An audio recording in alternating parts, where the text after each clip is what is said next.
Well, hello. Welcome back to In the Greenhouse with Orchid Supply Store. As always, I'm going to be your host. My name is Ken, and we're going to do something that I have been threatening to do in the last 2 or 3 videos. We're going to do some repotting. I'm going to start out with some phalaenopsis. These are the orchids that I normally send to either Trish or to Melissa because I'm just not real good at saving a phalaenopsis. But these look pretty good, and maybe even I can get these to live. So I've already taken the moss out of one, and here's a second one. And as always, I'm not as careful and as particular as, let's say, Trish and probably also Melissa. I have an orchid that's in a pot. It needs to be repotted. I get rid of it fairly quick. So this one has bloomed. I cut the spike so that it possibly can rebloom on one of the spikes. If it does, that's great. If it doesn't, that's no big deal. Okay, the first thing I do is I get rid of all of this old moss. Yeah, this is original. It came from the grower like this, and there is no tag. For the life of me, I don't know why they send me, and I'm sure everyone else, these orchids with no name. Yes, it's an orchid, and when you get it, it's pink or it's yellow or whatever, but no identification whatsoever. I mean, this could be one of the most rare phalaenopsis in existence, but I would not know that because I don't have the name.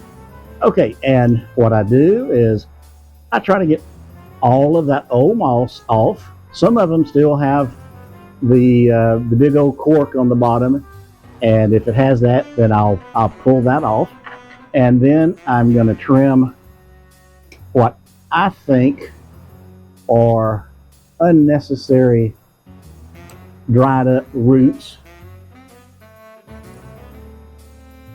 And some of these could possibly revive, but I don't think so. So I just come in and give it a good haircut. Getting rid of all of these older roots that, in my opinion, is not going to help it. Just going to get in the way. Has an old spike here. So this one has bloomed at least twice. So that's an older spike. Got some nice roots coming out of the top here, or higher up.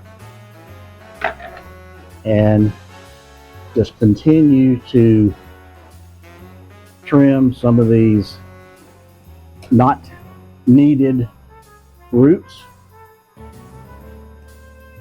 And I think that, I got one more there. I think that's what I'll do. Okay.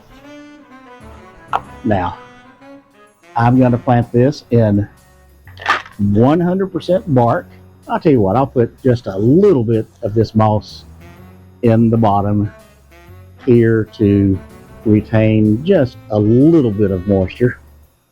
Okay, the roots go in and around,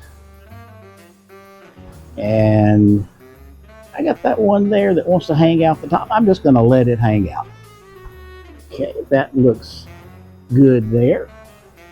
And then I just take the bark and fill it in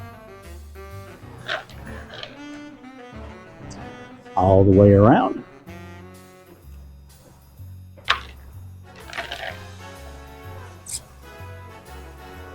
And I've watched Trish and I've watched Melissa, and I think I'm doing it right. I think this is what they do. With a little more TLC. But hey, I'm a man.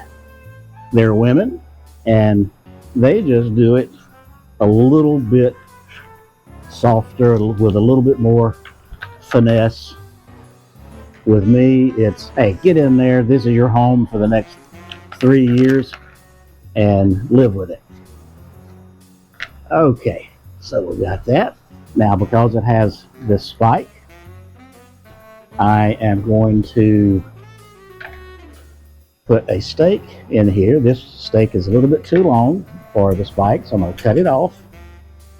Put the spike right beside and pull it up tight. Ah, I hear someone leaving. Must be Randy. He leaves about this time of day. Okay, so one down, 47 to go.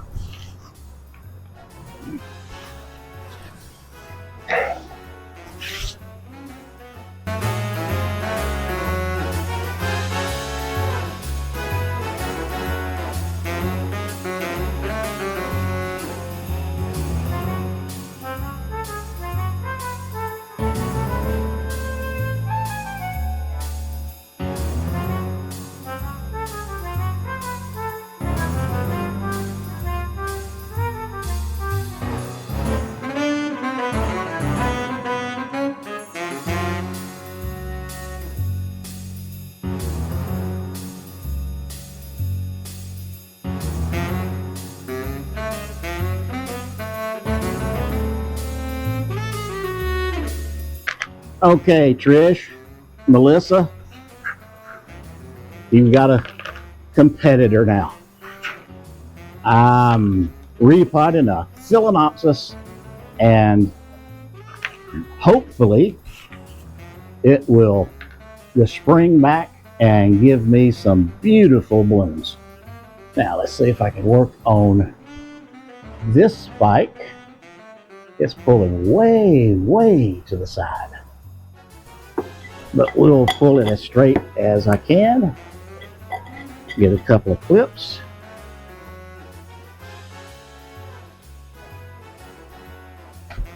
A little bit of bark behind the stake.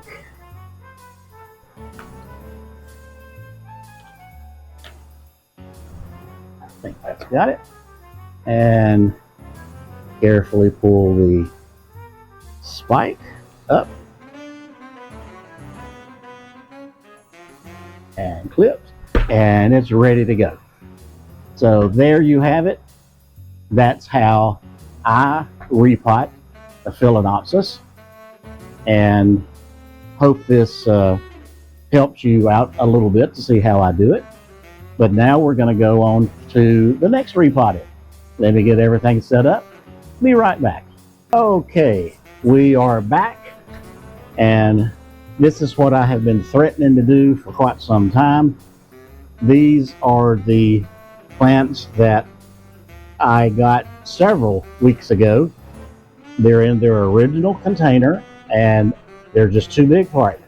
I need to put them in a bigger pot so that they can at least stand up on their own. Okay, this one is a BLC Rubens Verta Lime Sherbet Concolor Green. Okay, and I've got the number on all of them. Okay, so first thing I do is carefully remove it from its pot, and these have really grown in here, so they're tight, and it's got some very nice new spikes, one there, one here. So I've got to be aware of those and not break them off, because I've done that before. Okay, so he just does not want to come out of this pot. There he comes. Okay, very nice roots. Smack me right across the face.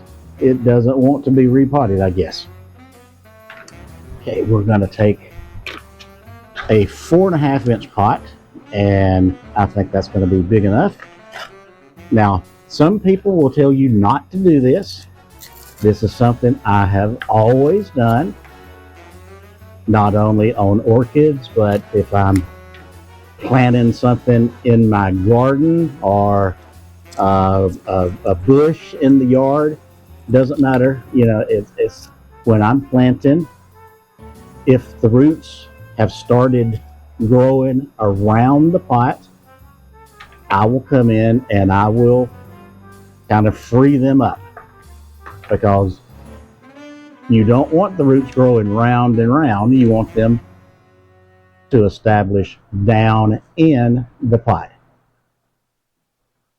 And I'm just going to loosen this bark.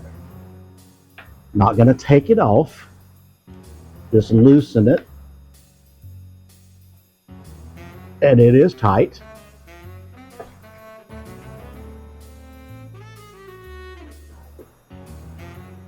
Okay, I think that's good enough. It's going to go in this pot. It's a little bit too deep. Let me put just a little bit of bark in the bottom. Okay. There we go. That's where I want it. Okay. And then we start filling in around the sides. Now, because this one has such a large root ball, there's not that much room on the side.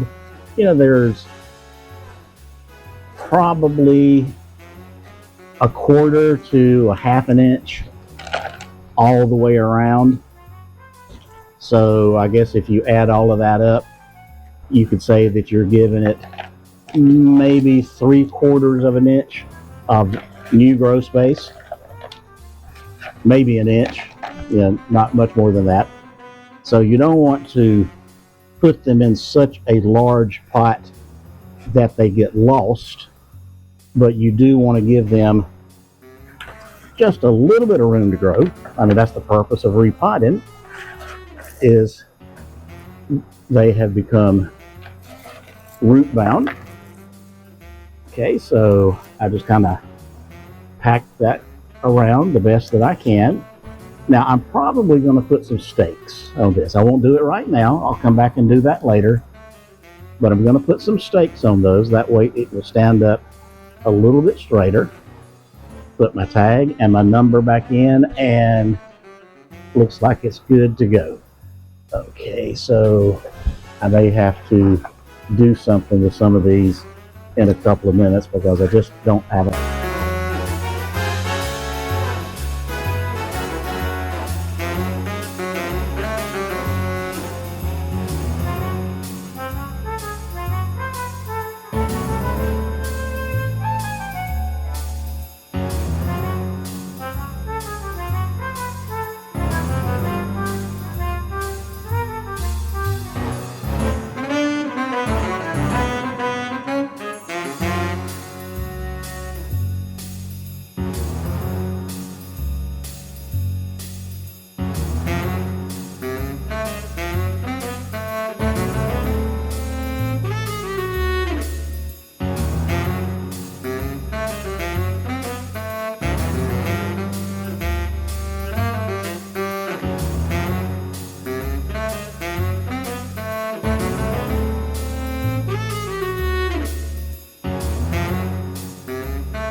Okay, so I've showed you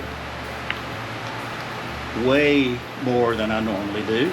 I hope it hasn't been too boring, but I still have, I don't know, I've got another 15 or so here on the table.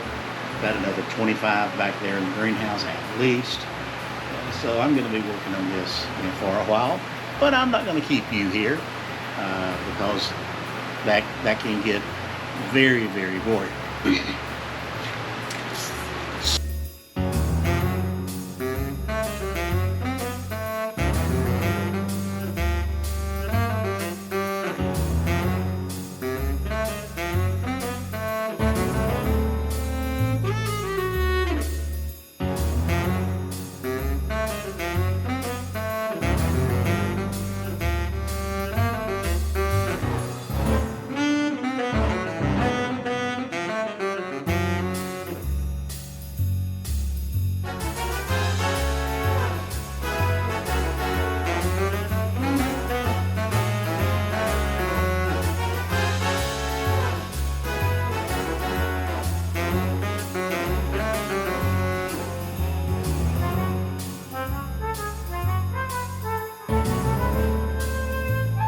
The one thing that I did do is I planted, well, I didn't really plant them, but I set out some sweet potatoes.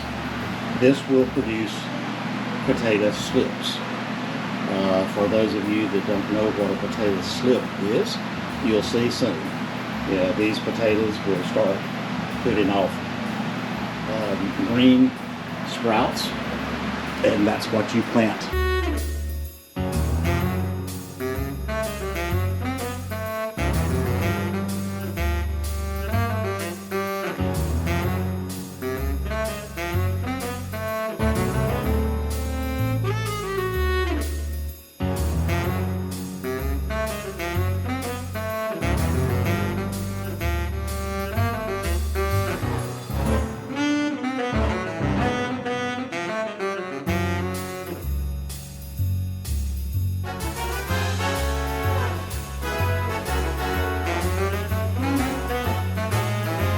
I've enjoyed doing this. I've enjoyed showing you what I do. I hope you have enjoyed watching. If you have, be sure to subscribe. Give me a thumbs up. Show me that you like it. And leave me a comment. Tell me what you think. Tell me what you don't like. Tell me to do something different. That's the only way I know is if you tell me. But we are going to do something different next time. I don't know what it is. Maybe we'll put cartwheels, down the aisle of the greenhouse. But we will do something entertaining, something that you'll enjoy watching. And let's just make an appointment. You meet me back here. Same place, different time, different day. But you come back and we'll do it again. So thanks for watching. You come back now.